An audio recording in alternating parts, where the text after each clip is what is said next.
Bismillahirrahmanirrahim. Assalamualaikum warahmatullahi wabarakatuh. Alhamdulillahi rabbil alamin. Wassalatu wassalamu ala ashrafil anbiya'i wal mursalin Sayyidina Muhammadin hattaman nabiyyin wa ala alihi wa sahbihi ajma'in. Asyhadu an la ilaha illallah wahdahu la syarikalah al-malikul haqqul mubin. Wa asyhadu anna sayyidana Muhammadan abduhu wa rasuluh shadiqul wadul amin. Amma ba'd. Wa ya ayuhan nas ittaqullaha haqqa tuqatih wa la ta'mutuna illa wa antum muslimun. Wa qala Allah ta'ala fil Qur'anil Karim, Bismillahirrahmanirrahim.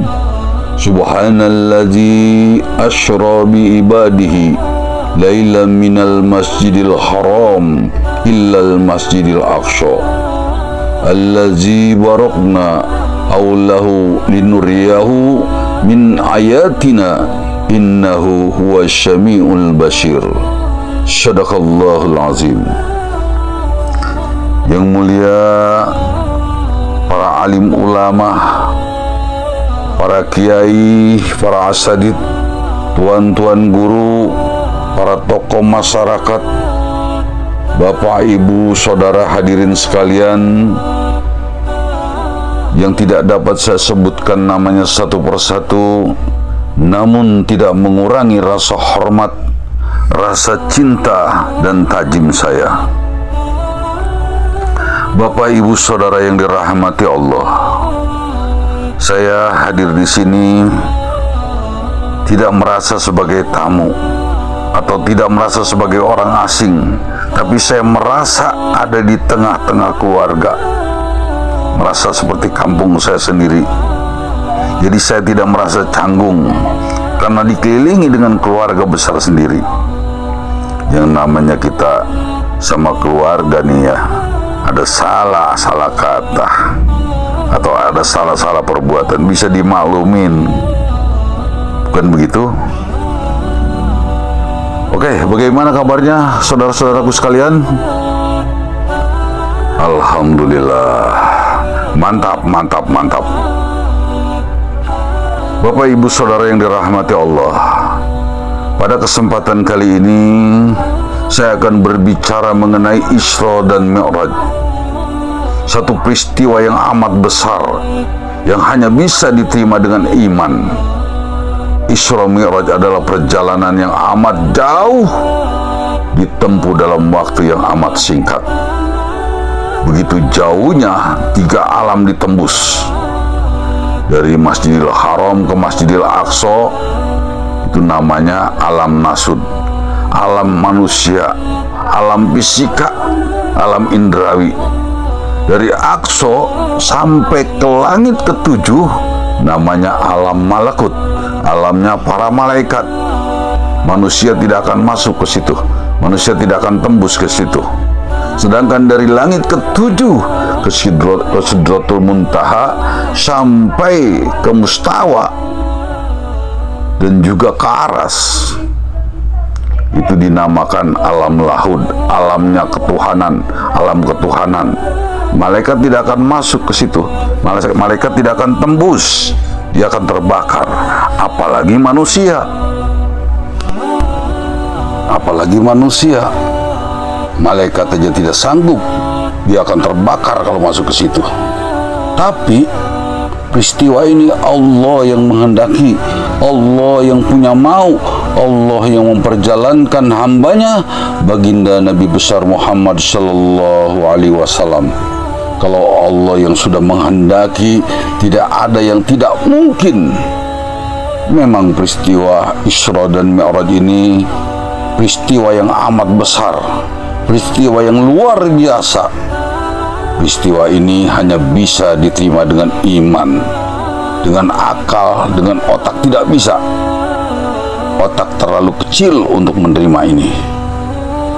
Bapak Ibu Saudara yang dirahmati Allah, Isra Mi'raj adalah kemuliaan dan keistimewaan dari Allah Subhanahu wa Ta'ala kepada hambanya yang tercinta, baginda Nabi besar Muhammad Sallallahu Alaihi Wasallam. Ketika Rasulullah Sallallahu Alaihi Wasallam baru saja mengalami hal yang amat menyedihkan, yaitu wafatnya Siti Khadijah, istri tercintanya yang selalu mengorbankan jiwa, tenaga, pikiran, dan hartanya untuk perjuangan baginda Rasulullah Sallallahu Alaihi Wasallam, serta wafatnya paman Nabi tercinta, yaitu Abu Muthalib, yang selalu melindungi Nabi dari kejahatan kaum Quraisy. Allah ingin menguatkan hati Nabi dengan memperlihatkan secara langsung, sehingga hati baginda Rasulullah Sallallahu Alaihi Wasallam semakin mantap dan teguh dalam menyebarkan agama Allah Subhanahu Wa Taala. Ini memberikan pelajaran kepada kita bahwa siapapun yang berjuang di jalan Allah dan menegakkan agamanya, seperti dengan memakmurkan masjid, majlis taklim, memakmurkan majlis zikir, Allah akan memberikan kebahagiaan dan keistimewaan baginya.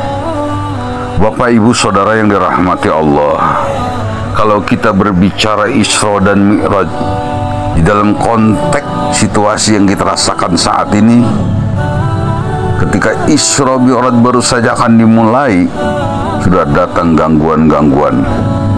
Ada suara memanggil-manggil baginda Rasulullah Sallallahu Alaihi Wasallam dari arah belakang. Muhammad, Muhammad, berhentilah sebentar. Rasulullah menoleh pun tidak. Ada lagi panggilan dari samping kiri dan samping kanan. Rasulullah menoleh pun tidak. Ada lagi panggilan dari arah depan. Ada perempuan tua dengan berpakaian merah serba glamor, dengan berpakaian yang serba glamor. Rasulullah menoleh pun tidak. Kata malaikat Jibril, bagus Muhammad, kamu tidak menoleh panggilan mereka. Kalau saja kamu menoleh panggilan mereka, umatmu akan condong seperti mereka. Panggilan dari belakang itu panggilan orang-orang kafir yang tidak punya agama. Nanti umatmu akan condong seperti mereka, melupakan Allah. Dan panggilan dari kiri itu panggilan orang-orang Nasrani, penyembah berhala. Nanti umatmu akan condong menyembah berhala kalau saja kamu menoleh. Panggilan dari sebelah kanan itu panggilan orang-orang Yahudi, penyembah matahari dan api. Kalau saja kamu menoleh, umatmu akan condong menyembah seperti mereka. Dan panggilan dari arah depan, perempuan tua yang serba glamor itu panggilan dunia. Kalau saja kamu menoleh panggilan mereka, umatmu akan condong pada urusan dunia saja dan melupakan akhirat. Bapak Ibu Saudara yang dirahmati Allah, demikianlah apa yang saya sampaikan. Mohon maaf atas segala kekurangan. Billahi taufiq wal hidayah. Wassalamualaikum warahmatullahi wabarakatuh.